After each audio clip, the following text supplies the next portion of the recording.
ವಿವಾದಗಳಿಂದಲೇ ಹೆಚ್ಚು ಸದ್ದು ಮಾಡುತ್ತಿದ್ದ ನಟಿ ಪೂನಂ ಪಾಂಡೆ ಗರ್ಭಕಂಠದ ಕ್ಯಾನ್ಸರ್ನಿಂದ ನಿಧನರಾಗಿದ್ದಾರೆ. ಅವರ ಆ ಒಂದು ಬೋಲ್ಡ್ ಲುಕ್ಗೆ ಸಾಕಷ್ಟು ಅಭಿಮಾನಿಗಳನ್ನು ಹೊಂದಿದ್ರು. 32 ವರ್ಷದ ನಟಿ Poonam Pandey reality show, modelling, album ವಿಡಿಯೋಗಳ ಮೂಲಕ ಬಹಳ ಸುದ್ದಿಯಾಗಿದ್ದರು. ಆದರೆ ಅಭಿಮಾನಿಗಳಿಗೆ ಪೂನಂ ಸಾವಿನ ಸುದ್ದಿ ನಂಬಲು ಸಾಧ್ಯವಾಗುತ್ತಿಲ್ಲ. ಯಾಕೆಂದರೆ ಕೇವಲ 3 ದಿನಗಳ ಹಿಂದೆ ಪೂನಂ ಪಾಂಡೆ ಅವರು ಖುಷಿಯಿಂದ ಓಡಾಡಿಕೊಂಡಿದ್ದರು. ಆ ಸಂದರ್ಭದ ವಿಡಿಯೋವನ್ನು ಕೂಡ ಅವರು ಸೋಷಿಯಲ್ ಮೀಡಿಯಾದಲ್ಲಿ ಹಂಚಿಕೊಂಡಿದ್ದರು. ಅದನ್ನು ನೋಡಿದ ಅಭಿಮಾನಿಗಳು ಈಗ ಸಾವಿನ ಸುದ್ದಿಯನ್ನ ಬಿಲ್ಕುಲ್ ನಂಬ್ತಿಲ್ಲ.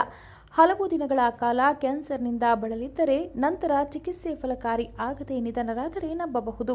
ಆದರೆ 3 ದಿನಗಳ ಹಿಂದೆ ಚೆನ್ನಾಗಿ ಓಡಾಡಿಕೊಂಡು ಇದ್ದ ಪೂನಂ ಪಾಂಡೆ ಅವರು ಈಗ ಏಕಾಏಕಿ ನಿಧನರಾಗಿದ್ದಾರೆ ಎಂಬ ಸುದ್ದಿಯನ್ನು ಕೇಳಿ ಅಭಿಮಾನಿಗಳಿಗೆ ಗೊಂದಲ ಮೂಡಿದೆ.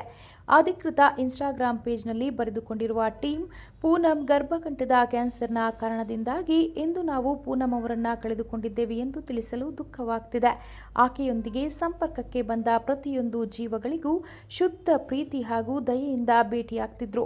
ಈ ದುಃಖದ ಸಮಯದಲ್ಲಿ ನಾವು ನಮ್ಮ ಖಾಸಗಿತನಕ್ಕಾಗಿ ವಿನಂತಿ ಮಾಡುತ್ತಿದ್ದೇವೆ.